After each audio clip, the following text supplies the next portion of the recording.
जय हिंद एवरीवन, स्वागत है आपका वी नेशन 111 के एक नए एपिसोड में, जो आपके लिए लेकर आते हैं इंडियन डिफेंस की प्रमुख अपडेट्स को। सबसे पहले तो चैनल को सब्सक्राइब करना मत भूलिएगा। भारतीय वायुसेना के सबसे ताकतवर लड़ाकू विमान सुखोई 30 MKI को आखिर क्या हो गया है? जब भारतीय वायुसेना के पास स्क्वाड्रन की कमी है, जब चीन तेजी से अपने J-20 और J-35 जैसे स्टेल्थ फाइटर्स को बढ़ा रहा है, तो वो पाकिस्तान को भी ये विमान मिलने की संभावना है। हालांकि चीन ने कल इस बात से फिलहाल तो पल्ला झाड़ लिया है, लेकिन हम सब जानते हैं आज नहीं तो कल चीन पाकिस्तान को ये विमान दे देगा। तो फिर भारत भी दर्जनों नए Su-30 MKI क्यों नहीं खरीद रहा है? क्यों हम अतिरिक्त 12 पर जाकर रुक गए हैं? क्या सुखोई 30 MKI बहुत पुराना हो चुका है? क्या एमका और तेजस मार्क 2 इसकी जगह लेने वाले हैं, या फिर इसके पीछे की कोई बड़ी रणनीति छिपी हुई है? आज के इस वीडियो में हम यही जानने का प्रयास करेंगे। पहले हम ये समझते हैं कि Su-30 MKI हमारे लिए इतना ज़रूरी क्यों है। देखिए, Su-30 MKI भारतीय वायुसेना का फिलहाल तो सबसे शक्तिशाली और हैवी फाइटर जेट है। आज इंडियन एयरफोर्स के पास 260 से ज़्यादा जो Su-30 MKI विमान है वो सेवा में है, और ये विमान लंबी दूरी तक उड़ सकते हैं, 8 टन से ज़्यादा हथियार ले जाने में सक्षम है, ब्रह्मोस मिसाइल को लॉन्च कर सकते हैं, एयर सुपियोरिटी और ग्राउंड अटैक दोनों मिशन में ये माहिर हैं। इसके AL-31 FP engine thrust vectoring की सुविधा देते हैं, जिससे इसकी मनूवरबिलिटी शानदार हो जाती है। और यही वजह है कि पिछले 2 दशकों से ये विमान भारतीय वायुसेना की रीढ़ की हड्डी बना हुआ है। तो आखिरकार जब ये हमारे लिए इतने इंपॉर्टेंट हैं, तो फिर हम नए Su-30 MKI क्यों नहीं खरीद रहे हैं?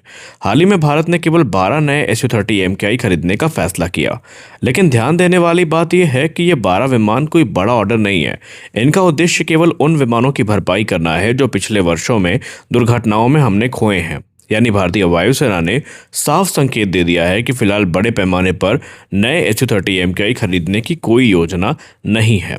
अब भविष्य का युद्ध भी बदल चुका है। आज युद्ध केवल ताकतवर इंजन या ज़्यादा हथियार से नहीं जीते जा सकते। आज का जो महत्वपूर्ण युद्ध है वो स्टेल्थ टेक्नोलॉजी, एसा radar, electronic warfare, sensor fusion, artificial intelligence और नेटवर्क सेंट्रिक वॉरफेयर के दम पर जीता जाता है। सुखोई 30 MKI एक शानदार विमान है, लेकिन इसकी सबसे बड़ी कमजोरी है इसका बड़ा रडार क्रॉस सेक्शन। मतलब आधुनिक रडार इसे काफ़ी दूर से देख सकते हैं। अगर सामने J-20 या भविष्य का स्टेल्थ विमान हो तो Su-30 MKI को पहले ही डिटेक्ट कर लिया जाएगा, और यहीं पर एमका जैसे स्टेल्थ फाइटर को पकड़ना काफ़ी मुश्किल होगा। अब रखरखाव भी एक बड़ी चुनौती है। Su-30 MKI जितना शक्तिशाली है उतना ही महंगा उसका रखरखाव भी है। इसमें लगे AL-31 FP इंजन जो हैं वो काफ़ी महंगे हैं। उसके अलावा रशियन एवियोनिक्स हो गई, स्पेयर पार्ट्स हो गए, इन सब के कारण इनकी जो मेंटेनेंस कॉस्ट है वो काफ़ी ज़्यादा होती है। और जैसे जैसे विमान पुराने हो रहे हैं, इनकी लाइफ साइकिल कॉस्ट भी लगातार बढ़ रही है। इसीलिए नए विमान खरीदने के बजाय पुराने विमान को अपग्रेड करना ज़्यादा सही आर्थिक विकल्प भारत के दृष्टिकोण से माना जा रहा है। अब यहाँ पर यही कारण है कि भारत ने एक अलग रास्ता चुना है, जिसका नाम है सुपर सुखोई अपग्रेड प्रोग्राम। इस प्रोग्राम के तहत Su-30 MKI को पूरी तरह आधुनिक बनाया जाएगा। इस पे लगाए जाएंगे विरूपाक्ष एसा रडार, आधुनिक इलेक्ट्रॉनिक वॉरफेयर सिस्टम, नए मिशन कंप्यूटर, बेहतर कॉकपिट, फास्ट डेटा लिंक, आधुनिक एवियोनिक्स, नई भारतीय मिसाइलें, अस्त्र मार्क 1, अस्त्र मार्क 2, अस्त्र मार्क 3 जैसी मिसाइलें, रुद्रम परिवार की एंटी रेडिएशन मिसाइलें और भविष्य के कई हथियार।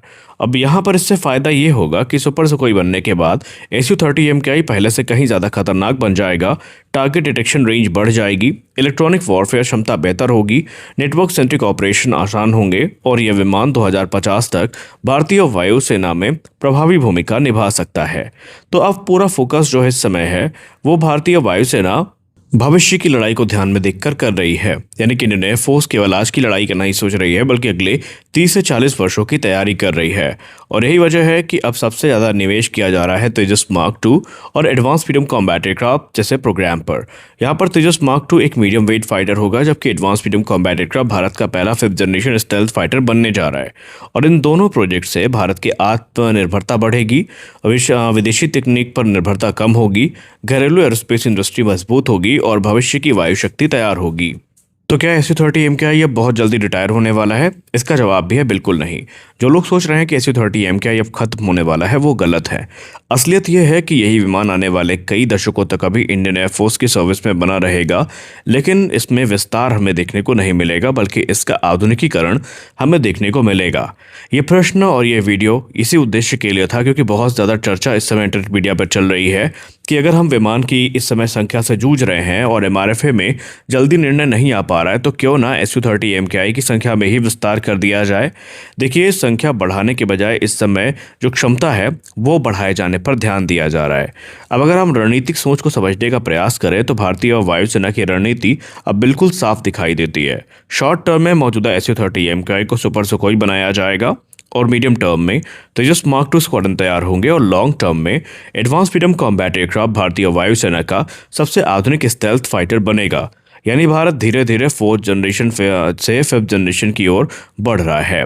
रही बात इस अपग्रेड की, तो अपग्रेड तो लगातार चल ही रहा है। तो दोस्तों, SU-30 MKI की खरीद यहाँ पर कम होना उसकी कमजोरी का संकेत नहीं है, बल्कि यह भारतीय वायुसेना की लंबी अवधि की रणनीति का हिस्सा है, जहां पर एक तरफ सुपर सुखोई प्रोग्राम मौजूदा बेड़े को और घातक बनाएगा तो वहीं दूसरी तरफ तेजस मार्क 2 और रैम भारत को भविष्य की एयर कॉम्बैट टेक्नोलॉजी में नए ऊंचाई तक ले जाएंगे। और आने वाले वर्षों में भारतीय वायुसेना की ताकत केवल विमानों की संख्या से नहीं बल्कि उनकी तकनीक, स्टेल्थ क्षमता और स्वदेशीकरण से तय होगी। तो अब एक सवाल आपसे, क्या भारतीय वायुसेना को भविष्य में और सुखोई 30 MKI खरीद के अपनी संख्या बढ़ानी चाहिए या पूरा ध्यान एमका और तेजस मार्क 2 पर देना चाहिए? अपनी राय कमेंट सेक्शन में जरूर दें। मिलते हैं अगले वीडियो में, तब तक के लिए जय हिंद।